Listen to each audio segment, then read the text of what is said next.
My name is Elena Collins. I'm in my mid-30s now, and for more than a decade, I built my life inside one company. Not loudly, not dramatically. I wasn't the person whose name filled the room or whose opinions dominated every conversation. I was the person who made things work, quietly, consistently, without asking to be seen. People usually describe me as calm, thoughtful, dependable. At work, that translated into someone who could be trusted with sensitive details, unfinished systems, and problems no one else wanted to solve. Outside of work, it made it easy to underestimate. I didn't complain, I didn't posture, I didn't threaten to leave. And because of that, many assumed I never would. This story isn't about a sudden betrayal or a dramatic exit. There's no shouting match, no viral moment, no single villain. What happened unfolded slowly, almost invisibly over the years. It's about what happens when dedication is mistaken for obligation and when being professional slowly turns into being endlessly available. For a long time, I believed that giving more would eventually lead to being valued more. That if I stayed patient, stayed loyal, stayed reasonable, the balance would correct itself. I told myself that a career was about endurance, about sacrifice, about proving you could handle more than what was asked. What I didn't understand then was this: a career isn't about unconditional sacrifice, it's an exchange. And when that exchange becomes one-sided, the cost is rarely obvious at first. It shows up as small adjustments, slight disappointments, responsibilities that quietly stick to you while recognition floats elsewhere. In the next hour, I'm going to walk you through that journey, from who I was inside that company to the moment I realized I had slowly given away my leverage along with my best years. I'll talk about the subtle signs I ignored, the way silence can feel noble while it's actually erasing you, and how reclaiming your power doesn't require anger, revenge, or destruction, only awareness and timing. And I want to be clear about something. I didn't take anything that wasn't mine. I didn't sabotage anyone. I didn't burn bridges. What I did was stop overgiving. I chose myself without making a spectacle of it. And when the consequences arrived, they weren't dramatic. They were simply unavoidable. This is a documentary-style account, honest, measured, unembellished. I'm not sharing it to make anyone look foolish, but to name something many people feel and rarely articulate. That being indispensable and invisible at the same time is not a coincidence. It's a pattern. If you've ever felt like your reliability became your cage, if you've ever been praised for your commitment while your boundaries quietly disappeared, if you've ever wondered whether staying silent was strength or just fear of rocking the boat, then you may recognize yourself somewhere in this story. I'm not asking you to take sides. I'm inviting you to listen, with curiosity, not judgment. So before we begin, let me ask you one gentle question. Have you ever realized that the version of you a company relied on was costing you more than you were willing to admit? Inside the company, I was known as solid. Not brilliant, not visionary, just solid. If something broke, it came to me. If a deadline was at risk, my name surfaced quietly in emails. If a process needed to be fixed, documented, or smoothed over so leadership wouldn't have to think about it again, I was the obvious choice. Not because I demanded that space, but because I never refused it. I wasn't invisible in the way people imagine invisibility. No one ignored me completely. I was acknowledged, nodded at, and thanked in passing. My name appeared in meeting notes. My work was referenced indirectly. This has already been handled, or we're covered here. I existed in the background hum of things functioning properly. And that was the role I played well. I showed up early. I stayed late without making a point of it. I remembered details other people forgot, passwords, dependencies, timelines that lived only in someone's head. Over time, I became a kind of organizational memory, not officially, not formally recognized, just relied upon. What I didn't notice at first was how rarely I was asked what I wanted. When new projects were assigned, the language was always gentle. "You're so good at this." When additional responsibilities appeared, they came framed as trust. "We know we can count on you." When promotions were discussed, the conversation stayed vague. "You're invaluable where you are." At the time, I took that as reassurance. I told myself this was what maturity looked like, being dependable without ego. I believed that real power didn't need to announce itself, that consistency would speak louder than self-promotion. I watched louder colleagues advance faster, and I didn't resent them. I assumed our paths were just different. But something subtle was happening. I was becoming defined not by my perspective, but by my availability. Not by my ideas, but by my tolerance. People didn't ask whether I should handle something. They asked whether I could. And because I usually could, the question stopped feeling like a choice. In meetings, I spoke when there were gaps. I clarified when things were confusing. I absorbed tension so others could move on. And slowly the room learned a pattern. Elena would catch what fell. That pattern didn't require appreciation, it required predictability. I don't say this with bitterness. At the time, I felt proud. Being needed felt like proof of worth. I mistook reliance for respect. I believed that if I kept things running smoothly, someone would eventually notice how much effort that took. But effort that prevents visible failure is easy to overlook. When nothing collapses, no one asks who held it up. What's strange is that no one ever explicitly told me to stay small. No one said, "Don't ask for more." No one said, "You don't deserve better." The message was quieter than that.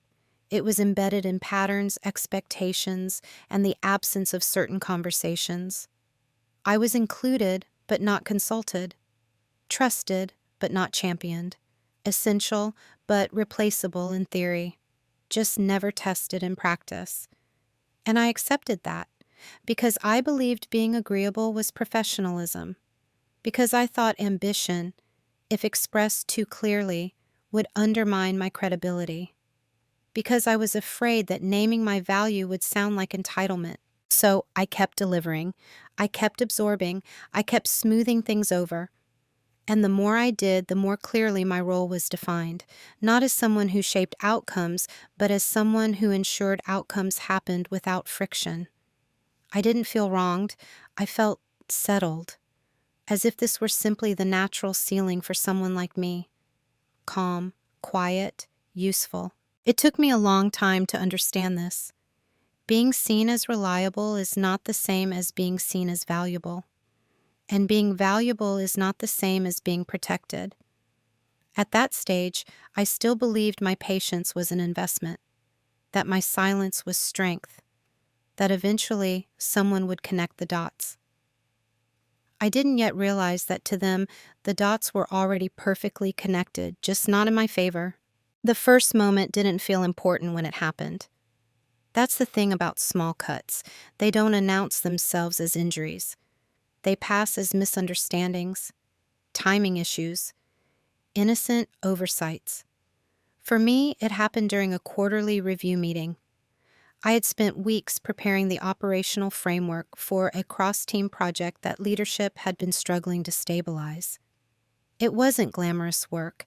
It involved aligning systems that didn't speak to each other, rewriting internal documentation, and quietly negotiating between departments that didn't trust one another. I did it carefully, methodically. I knew where the risks were because I was the one tracing them. When the meeting began, my manager walked the room through the plan. Not our plan, the plan.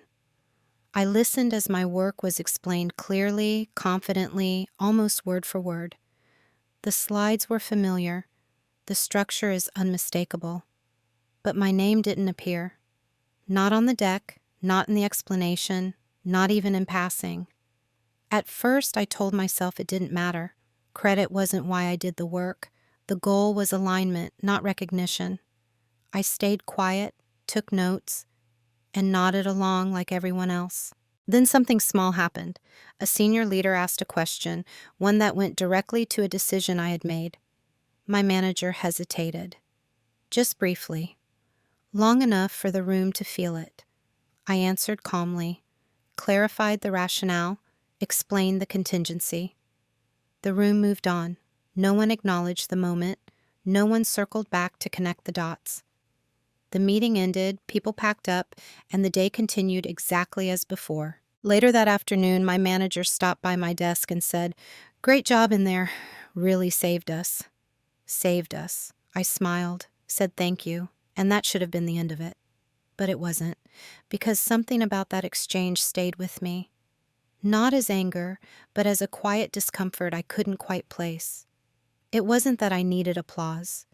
It was that my contribution had only become visible when it filled a gap, and once the gap closed, so did the acknowledgement. That night, I replayed the moment in my head, not obsessively, just enough to notice the pattern forming. My work was trusted, my voice was useful, but my presence as a contributor was optional. I told myself I was overthinking it. The next few weeks reinforced that belief. Things went smoothly, the project stabilized, leadership praised the outcome. My manager received positive feedback. I was told again how dependable I was. But something had shifted internally. I started noticing how often my involvement was implied rather than stated, how often decisions relied on information I provided without inviting me into the decision-making space, how my role seemed to end at execution, even when the strategy leaned heavily on my insight. Still, I said nothing, because speaking up about something so subtle felt risky. How do you name an absence without sounding petty? How do you point out what didn't happen without undermining what did? So I rationalized it. I told myself that leadership visibility worked differently, that credit would come later, that my manager's success was tied to mine, even if it wasn't obvious yet. I reminded myself that I had security, respect, and stability. But once you notice the first small cut, it's hard to unsee it. I became more aware of how easily my silence was absorbed into the structure, how smoothly things moved when I filled in the cracks without asking to be acknowledged, and how little resistance there was to that arrangement. No one corrected the record. No one said, "Elena led this." They didn't need to. The system was working exactly as designed. That moment didn't make me angry. It made me attentive. I haven't changed my behavior yet. I didn't pull back. I didn't confront anyone. I simply started remembering things more clearly, tracking moments that previously would have blurred together. Because something inside me understood, before I was ready to admit it, that this wasn't an isolated incident. It was a preview. After that first moment, nothing visibly changed. And that was precisely how the pattern took hold. Disrespect rarely arrives as a declaration. It settles in through repetition, through what becomes normal.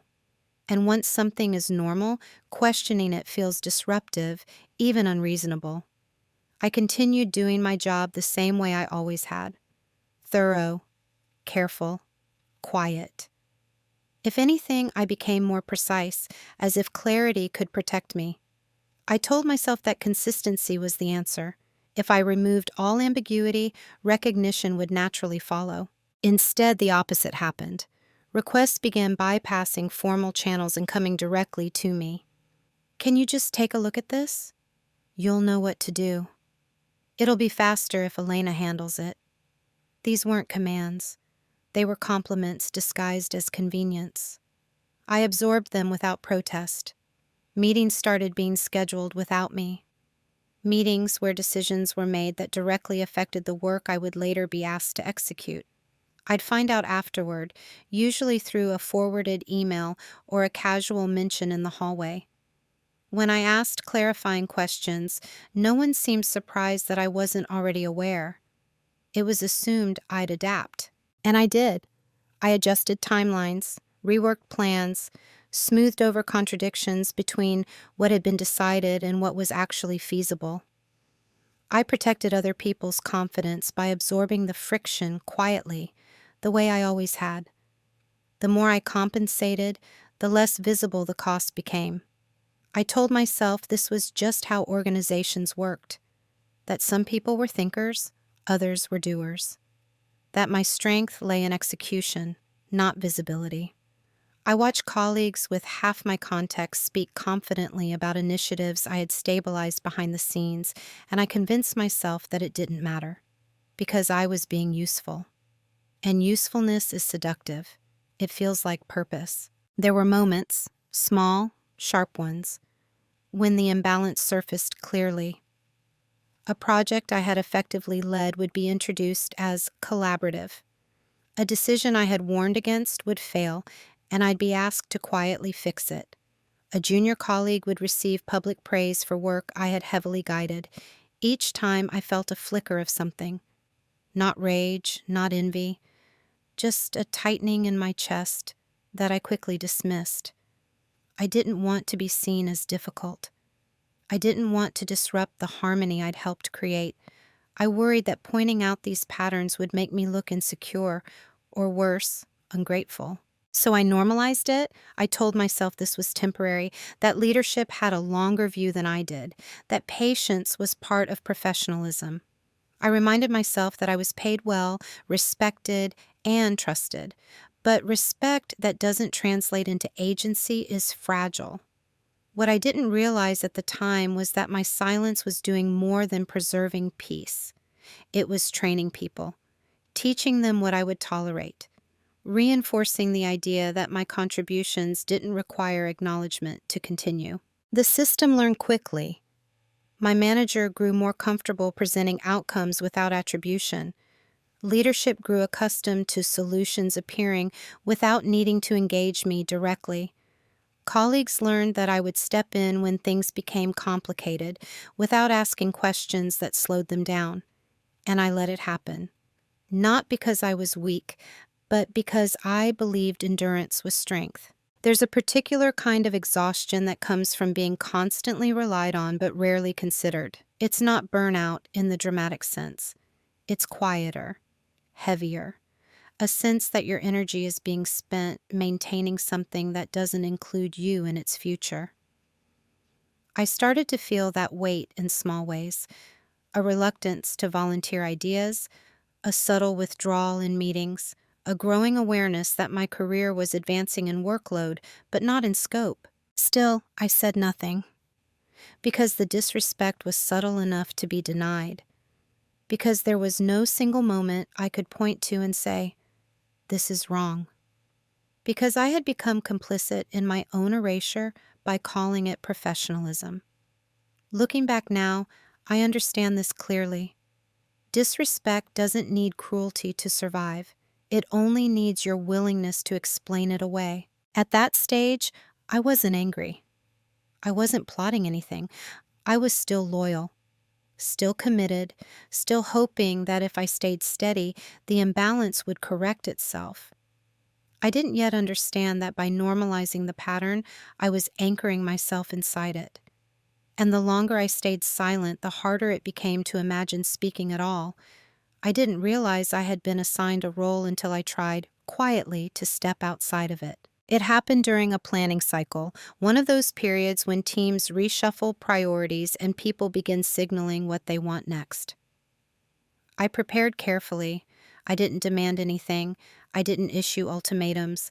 I simply expressed interest in leading a new initiative that aligned directly with the work I had already been doing. The response was polite, warm even. "Honestly, we were hoping you'd keep doing what you're doing," my manager said. "You're such a stabilizing force. We'd really struggle without you where you are." It was meant as a compliment, but something in that sentence landed differently. "We'd struggle without you where you are. Not, we want to see you grow. Not, you've earned a broader scope. Just stay." In that moment, the shape of my role became visible. I wasn't being prepared for something else. I was being preserved, exactly where I was most useful. I nodded, thanked them for the trust, said I understood, And on the surface, nothing changed. But internally, something shifted from confusion to clarity. Because for the first time, I saw the role I had been playing reflected back at me in explicit terms. I was the reliable one, the one who didn't rock the boat, the one who absorbed complexity so others could focus on visibility, the one whose ambition, if it existed at all, was assumed to be modest. It wasn't malicious. That's what made it harder to confront. No one was trying to hold me back. They simply had no incentive to move me forward. My presence solved too many problems. My silence made things easier. And I had helped create that dynamic. I thought back to all the times I had downplayed my aspirations, the times I had said, "I'm happy to help," instead of, "I want to lead," the times I had chosen harmony over clarity. I saw how each small decision had contributed to the story being told about me, a story where I was dependable but not directional, capable but not expansive, essential but static. That realization didn't hurt the way betrayal hurts. It felt colder than that, more factual. Roles, once assigned, are surprisingly difficult to escape, especially when you perform them well.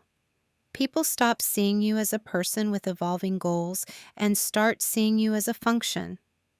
And functions aren't asked what they want.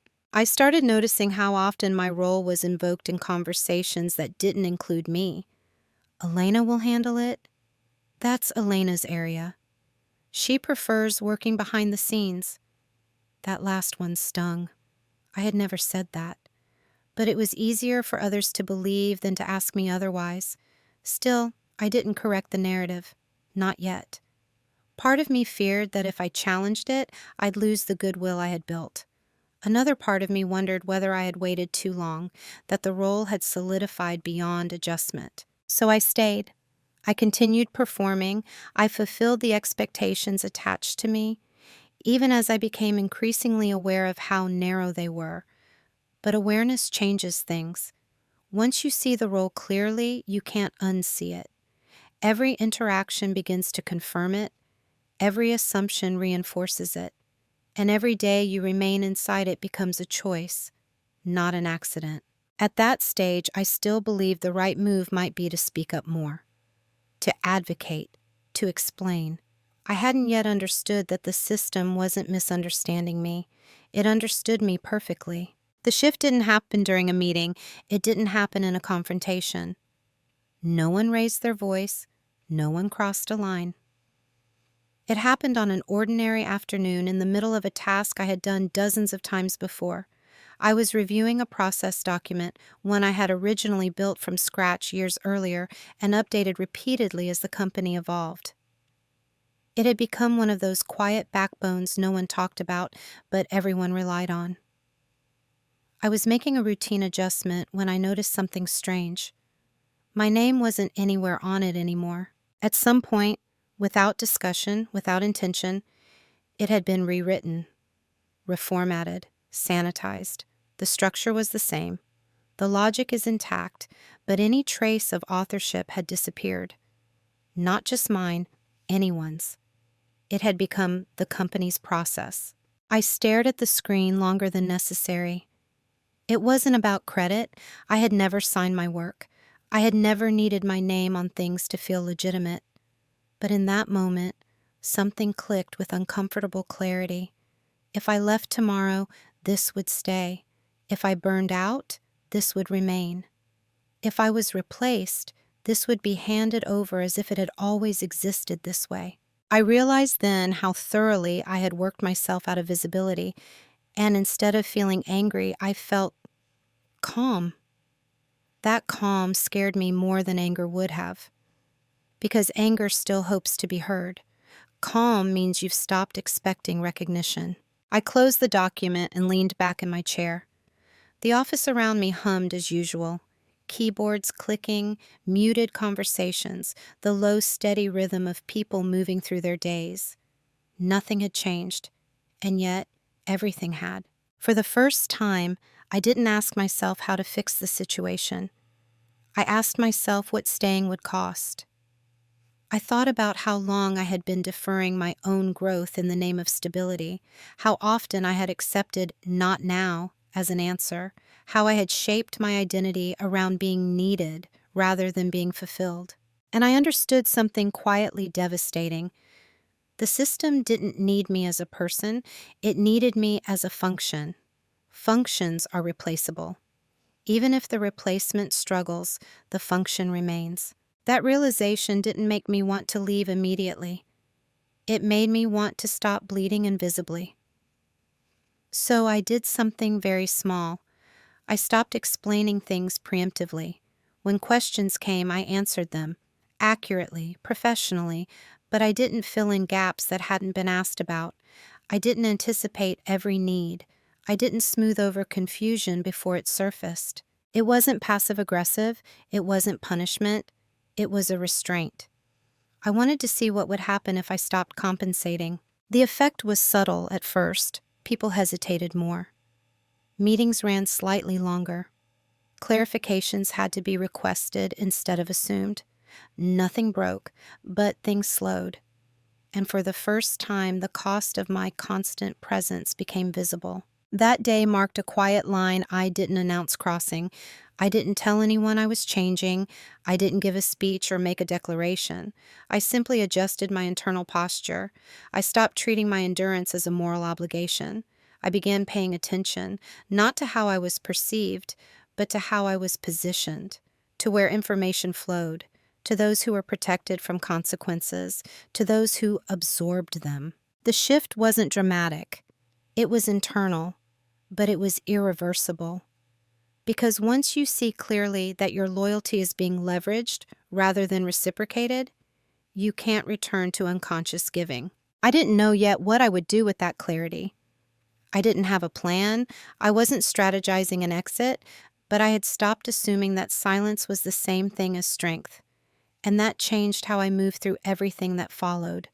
Before that shift, my silence had been reflexive, automatic, a habit shaped by years of smoothing things over and staying agreeable. After that day, it became intentional. That distinction mattered more than I expected. I didn't suddenly become outspoken. I didn't start challenging decisions in meetings or correcting people publicly. From the outside, I looked exactly the same, calm, cooperative, reliable. But internally, my silence had changed its meaning. I was no longer quiet because I assumed things would resolve themselves. I was quiet because I was observing. I started noticing how often people mistook my lack of reaction for agreement, how decisions were made quickly when I didn't raise questions, decisions that later unraveled.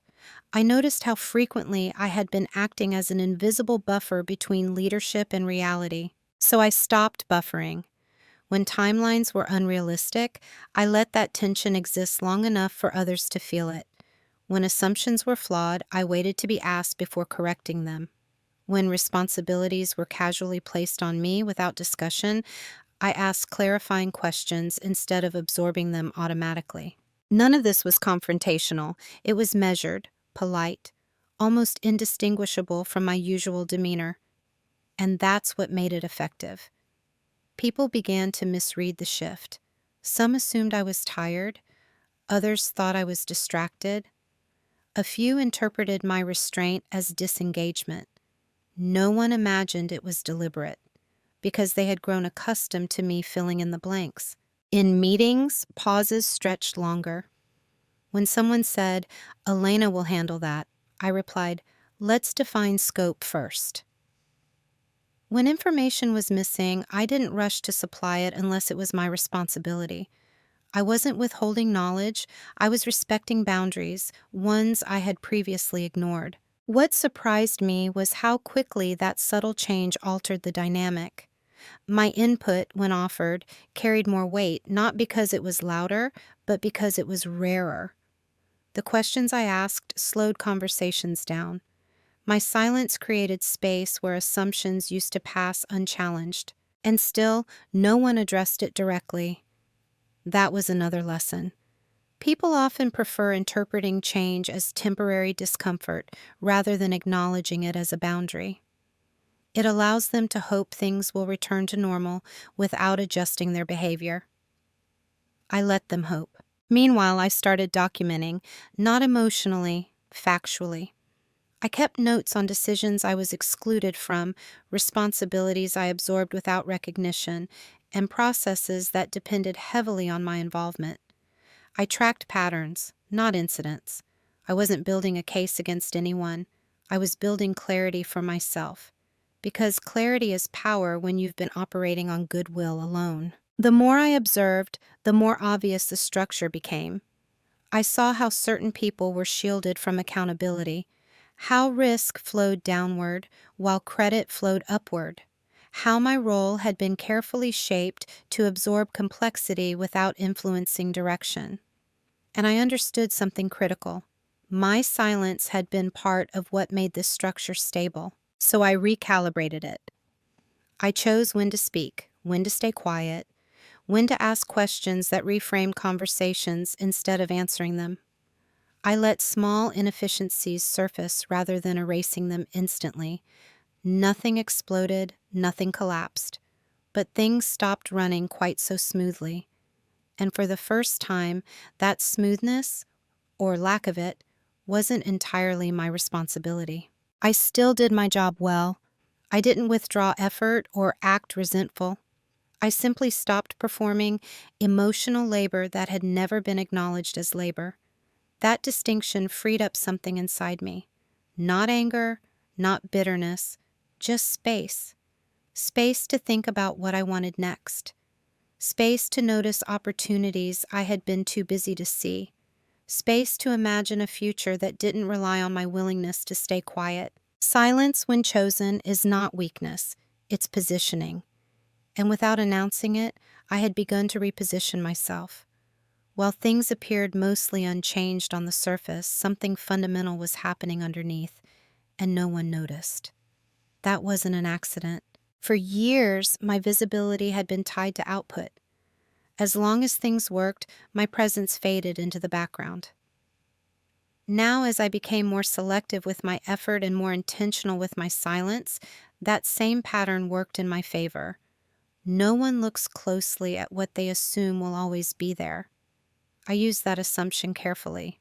I began mapping the organization the way I should have years earlier, not by title or org chart, but by dependency. Who relied on which systems? Where information is bottlenecked? Which processes existed only because I maintained them? I wasn't hoarding knowledge. I was acknowledging where it lived. I realized how much of the company's operational continuity depended on undocumented judgment calls. Decisions I made instinctively because I had been there long enough to understand the context. Things that were never written down because I was always available to explain them. So I stopped being immediately available. I didn't disappear. I didn't refuse help. I simply allowed questions to wait until they were formally asked. I encouraged people to submit requests in writing. I redirected casual hallway conversations to scheduled check-ins. This did two things. First, it exposed how much had been resting on informal access to me. Second, it created a paper trail where none had existed before. Again, this wasn't aggressive. It was procedural, professional, the kind of behavior no one could reasonably object to. At the same time, I started learning quietly. I deepened my understanding of the systems I managed, not just how they worked, but how they interfaced with legal, financial, and compliance structures. I asked neutral questions, read internal policies more closely, paid attention to who approved what and why. What I discovered wasn't scandalous. It was structural. Certain safeguards existed only on paper. Certain processes depended heavily on trust rather than verification. And certain risks had been quietly accepted because they had never caused visible harm, because I had been absorbing them. I also noticed how much institutional memory lived in me, not in documents, not in shared drives, in conversations, in context, in knowing why something was done a certain way and what would break if it changed. That kind of knowledge doesn't announce itself. It only becomes obvious when it's gone. No one noticed that I was cataloging it.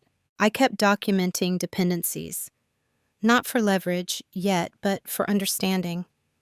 I wanted to know what would happen if I stepped back. What would slow? What would fail gracefully? What would require intervention? The picture became clearer with each week. I wasn't indispensable in a heroic sense. The company would survive without me, but the cost of my absence would be higher than anyone realized and not immediately visible. Delays, confusion, rework, decisions made without historical context. Not a crisis, a drag. And that kind of drag doesn't inspire panic, it inspires frustration. I also began quietly preparing myself. I updated my resume, not aggressively, not publicly, just enough to remind myself of the full scope of what I had done.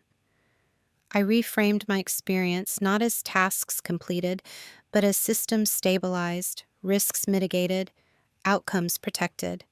That reframing mattered, because for years I had internalized the company's version of my role: narrow, supportive, static. Now I was seeing it differently, as adaptive, strategic, foundational. I didn't tell anyone about this shift. Why would I? They were still comfortable, still assuming continuity, still interpreting my calm as compliance. Meanwhile, I was building something quietly: optionality. Optionality is the most underappreciated form of power in a workplace. It doesn't threaten, it doesn't demand. It simply exists, waiting for the right moment to be exercised. I wasn't planning a dramatic exit. I wasn't plotting a confrontation. I was preparing to no longer need the approval I had been chasing unconsciously for years. And the irony is this: the more prepared I became to leave, the clearer my value became to myself. They never noticed the preparation because it didn't look like a rebellion. It looked like business as usual. That was the advantage of being underestimated for so long. The reveal wasn't dramatic. There was no email, no discovery, no moment where someone else suddenly realized what I had. It happened privately, between me and the facts I could no longer ignore. By that point, I had been observing for months, watching how requests moved, how approvals stalled, how often my input was quietly required to resolve issues that leadership didn't fully understand. I had also been reviewing documentation: what existed, what didn't, and what people thought existed. That's when the shape of the leverage became clear. It wasn't a single system or file. It wasn't a password or a secret. It was continuity, the invisible glue between decisions, processes, and consequences. I realized that a large portion of the company's operational stability relied on judgment calls that were never written down, because they lived in me. Not because I was special, but because I had been present long enough to accumulate context and careful enough to apply it quietly. If I left abruptly, nothing would immediately collapse. That was the illusion everyone lived under. But within weeks, small failures would start to appear. Not catastrophic, just persistent. Teams would make reasonable decisions without historical context and wonder why the results didn't align. Processes would technically function, but inefficiently. Mistakes would be repeated because no one remembered why certain paths had been abandoned, and no one would be able to point to a single cause. That was the moment of clarity. Leverage doesn't always look like control. Sometimes it looks like absence. What surprised me wasn't the realization itself. It was my reaction to it. I didn't feel powerful. I didn't feel excited. I felt sober. Because leverage carries responsibility, and I knew exactly how it could be abused. I had no interest in punishing anyone. I didn't want the company to fail.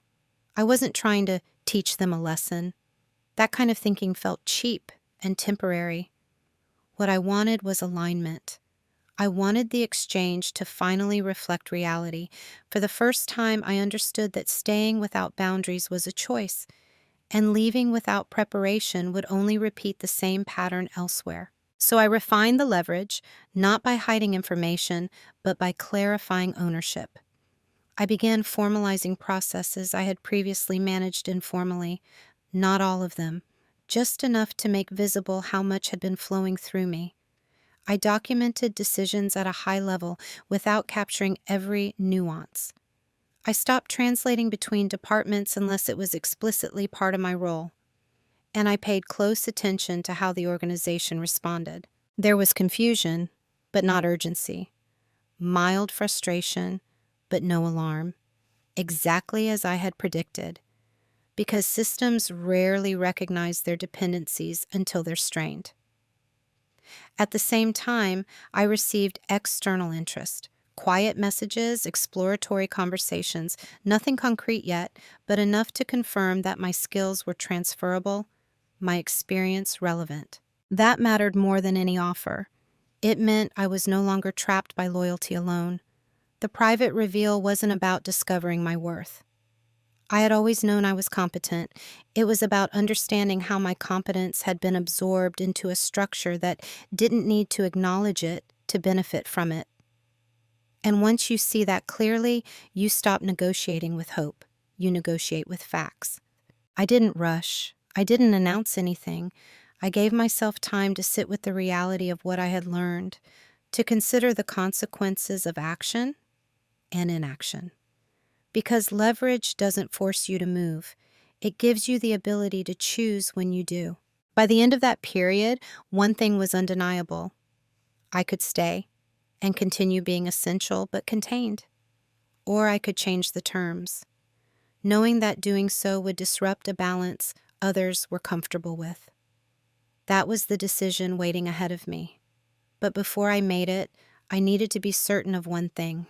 Not whether the company deserved my loyalty, but whether I deserved better than conditional respect. The hardest part wasn't deciding what to do. It was accepting what each option would cost me. By the time I reached that point, I could see the paths clearly. They were no longer abstract or emotional. They were practical, measurable, and mutually exclusive. I could stay. Staying would mean stability, familiar systems, predictable rhythms. It would mean continuing to be relied on, needed, and quietly praised. It would also mean accepting that my role had a ceiling and that the ceiling wasn't temporary. If I stayed, nothing terrible would happen. That was the danger. I would continue to be essential but unseen, trusted but not advanced. My leverage would remain unused, slowly dissolving as people adapted just enough to survive without changing the structure. Staying would cost me time, and time was the one thing I couldn't replace. I could confront. I could request a formal conversation, present my contributions, ask for recognition, scope, and authority. I could explain, calmly, professionally, how much I had been carrying and what I expected in return. I knew how that would go. There would be a surprise, polite discomfort, reassurance, maybe even temporary concessions.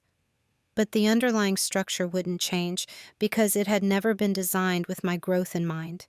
Confrontation would turn my quiet awareness into negotiation, and negotiation requires the other side to want change as much as you do. They didn't. And then there was the third option, the one I hadn't allowed myself to fully consider until that moment. I could leave. Not dramatically, not impulsively, not as an act of protest, as a strategic decision. Leaving would mean uncertainty, new systems, new relationships.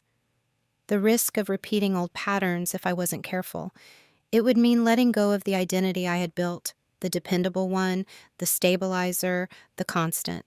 But it would also mean reclaiming authorship over my time. That was the irreversible part.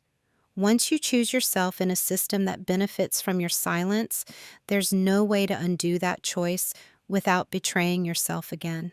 I didn't make the decision in one night. I gave it weeks. I watched how I felt each morning, whether the thought of staying felt like commitment or like inertia, whether imagining leaving brought fear or relief. The answer was consistent. Fear was loud, relief was quiet, but steady. I realized something important during that time. I wasn't afraid of leaving the company. I was afraid of leaving the version of myself that had been needed. That version had been my armor for years. Without it, who would I be? The decision point wasn't about loyalty, it was about alignment. A career isn't about unconditional sacrifice, it's about mutual investment. And when one side stops investing, staying loyal doesn't make you noble. It makes you complicit in your own diminishment.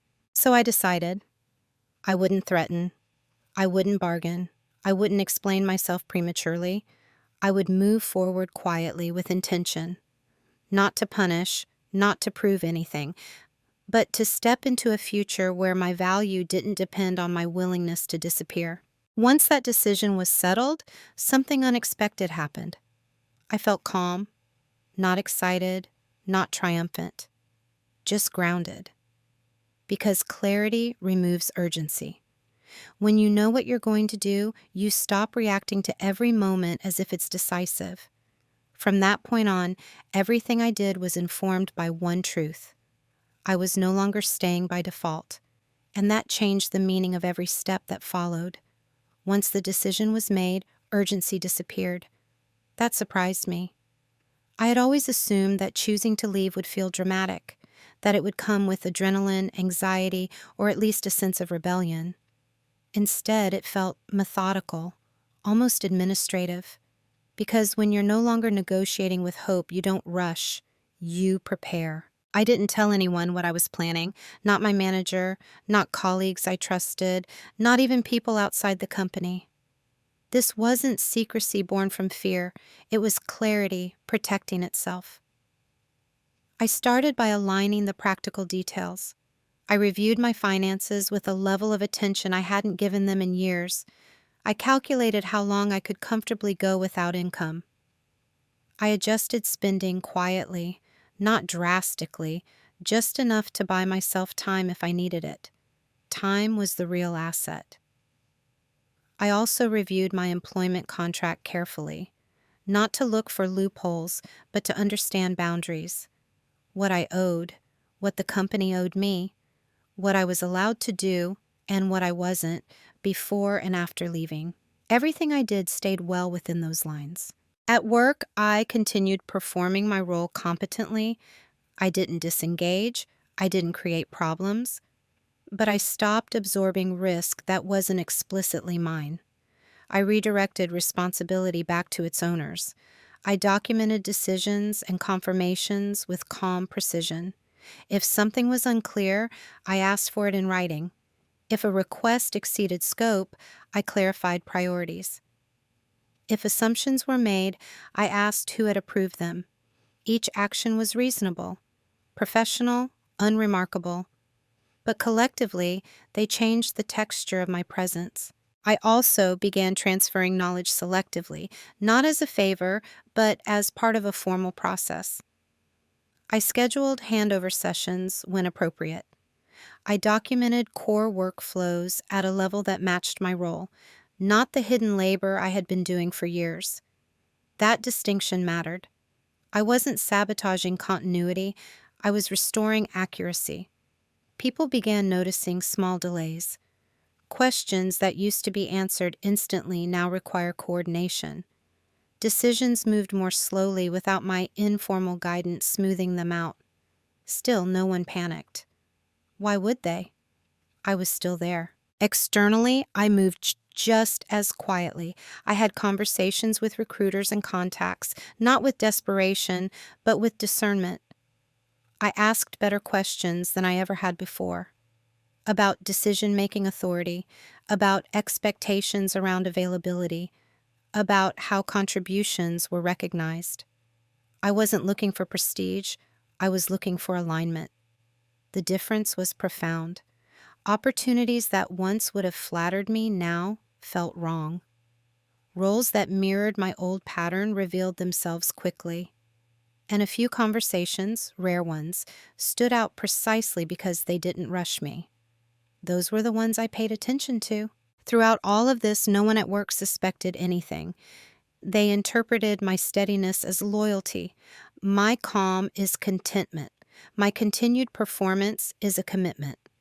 They had been trained over the years to read me that way, and I let them. Because moving in silence isn't about deception, it's about not explaining yourself to people who haven't asked what you need. By the time the pieces were in place, financially, professionally, mentally, I felt prepared. Not certain, not fearless, prepared. And preparation does something subtle to power dynamics. It removes your dependence on immediate outcomes. At that point, whether the company recognized my value or not no longer determined my next step. Their response had become informational, not decisive.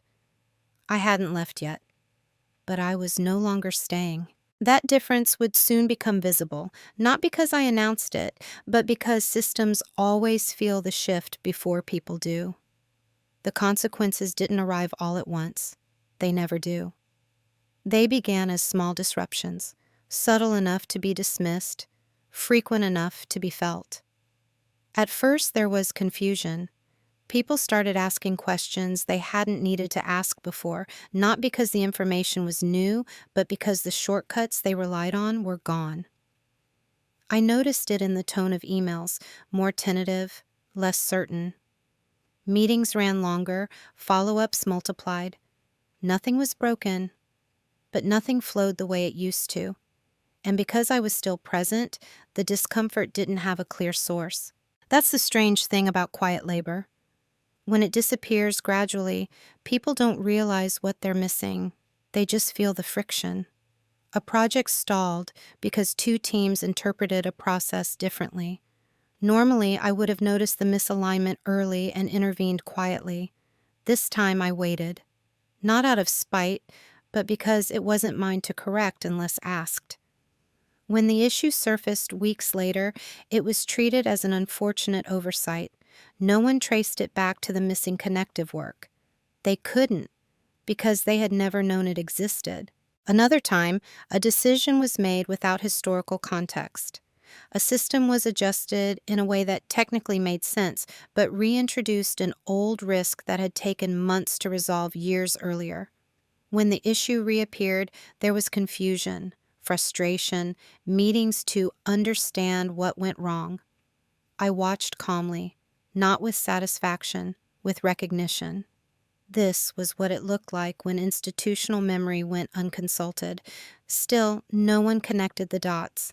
Instead, there was a subtle emotional shift around me.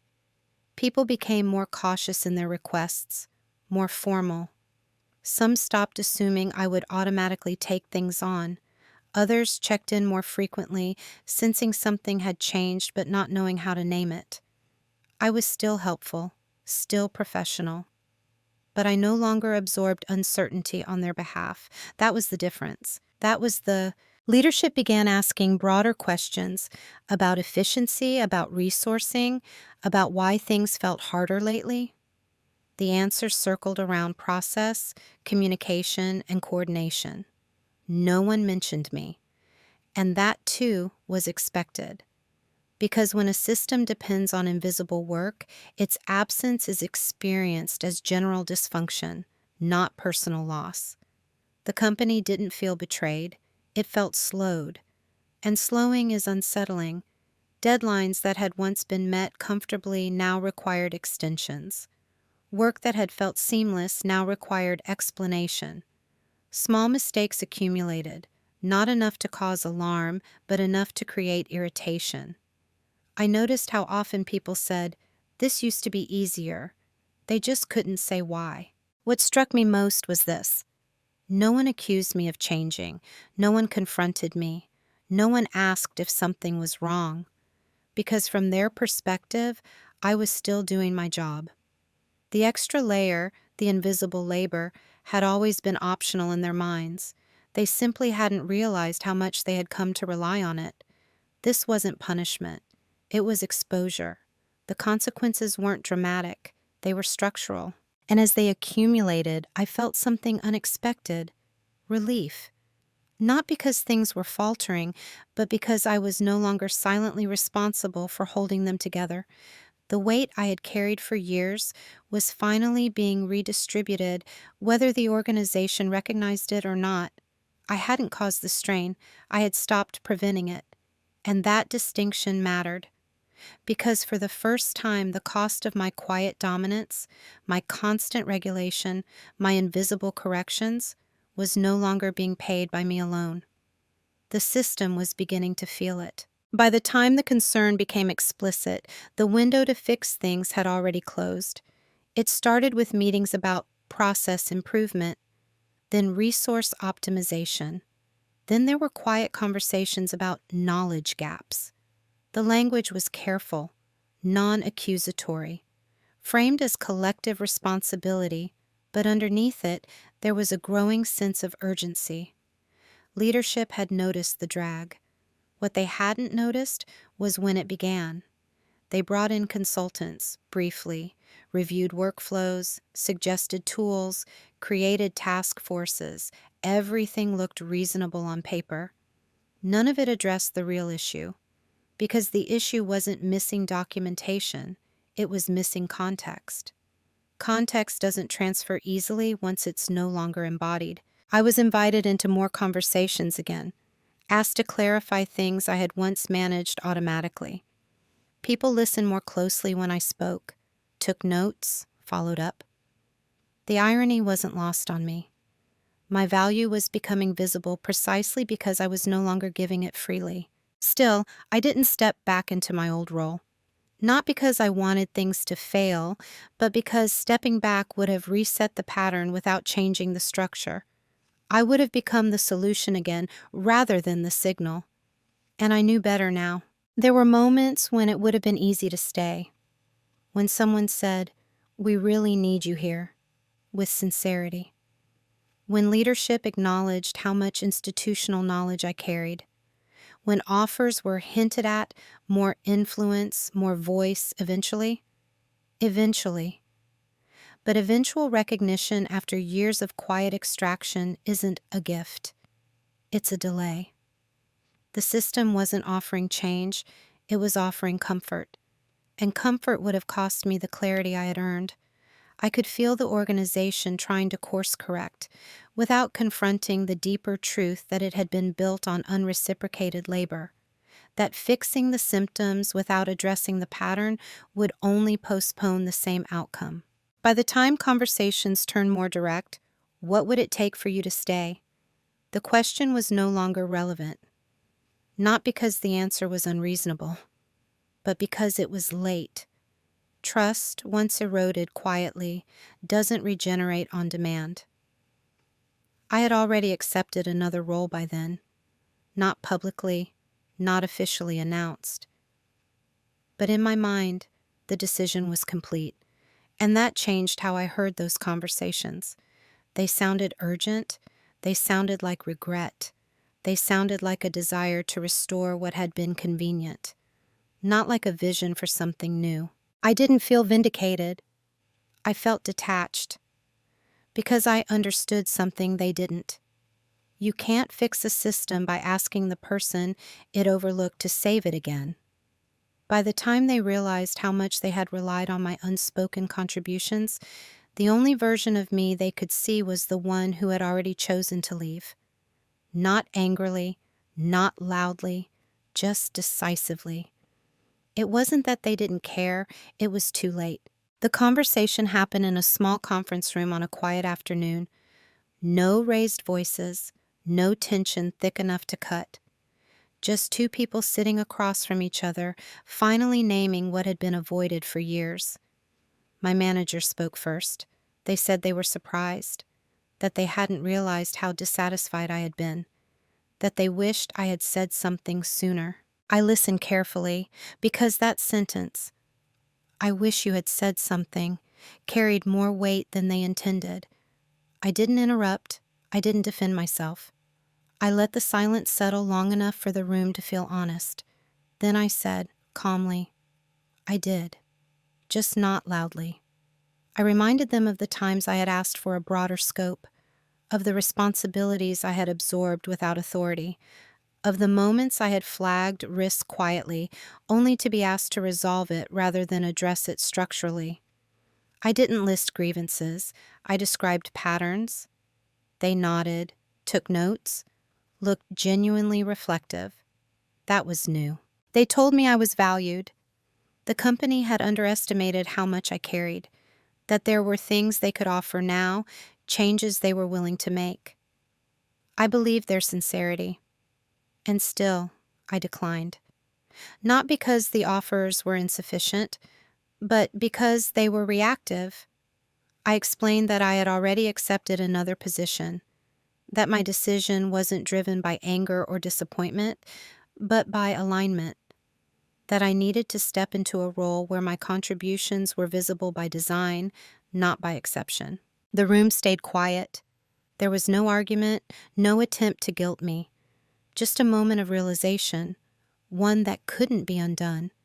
They asked if there was anything they could do differently in the future.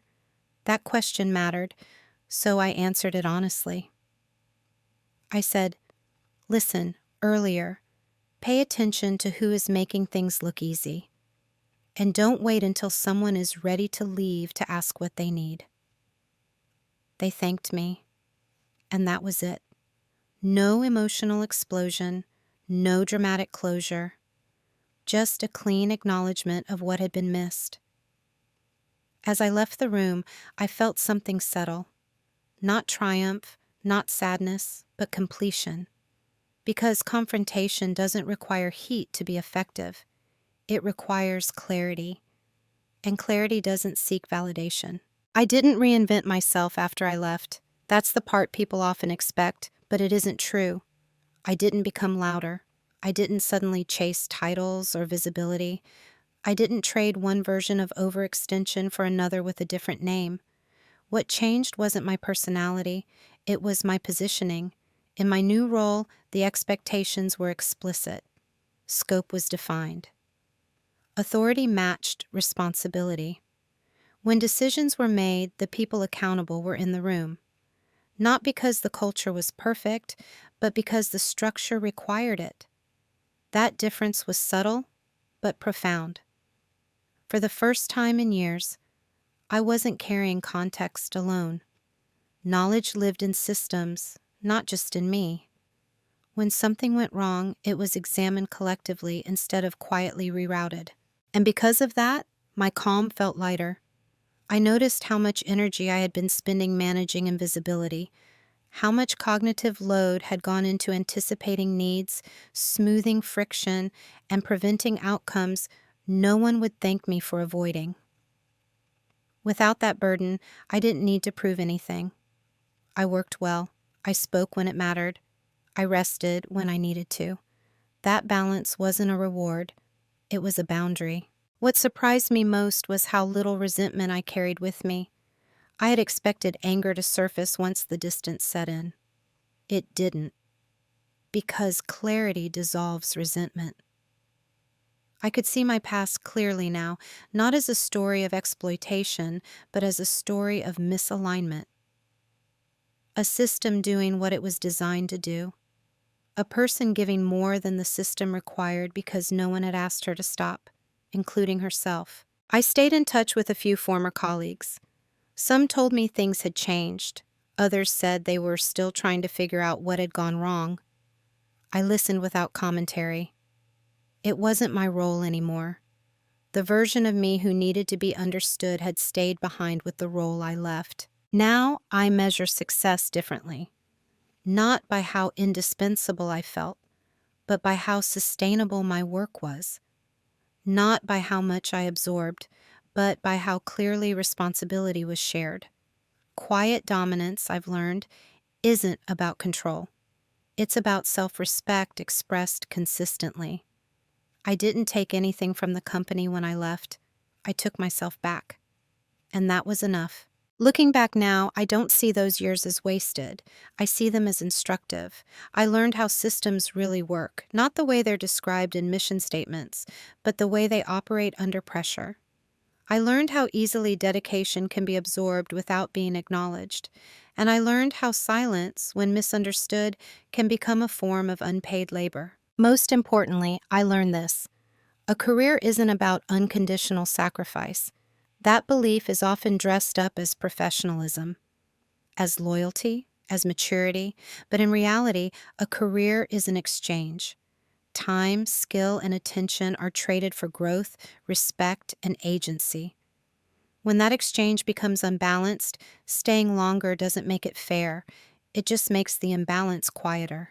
There's a story we tell people like me: be patient. Don't make noise. Your time will come. Sometimes it doesn't. Not because you aren't good enough, but because the system has no reason to change as long as you keep compensating for it. Quiet dominance doesn't mean overpowering anyone. It doesn't require revenge, humiliation, or exposure. It looks like noticing patterns early. It looks like choosing restraint over reaction. It looks like preparing yourself so you're not forced to choose between dignity and security. I didn't leave to prove a point. I left because staying would have required me to keep disappearing, and I refuse to do that anymore. If there's one thing I hope you take from this story, it's this: if your reliability is being used as a reason to limit you, it's no longer a compliment. Pay attention to where your energy goes. Notice who benefits when you stay quiet, and ask yourself, not angrily, not defensively, but honestly, is this an exchange or a slow withdrawal? I'm not telling you to leave your job. I'm not telling you to confront anyone. I'm not telling you to burn bridges. I'm inviting you to see clearly, because clarity changes how you move. And once you move differently, the system around you has no choice but to respond, one way or another. So I'll end with this question, and I genuinely like to hear your answer in the comments. Have you ever realized that the thing you were praised for most at work was the same thing that kept you from being fully seen? Thank you for listening.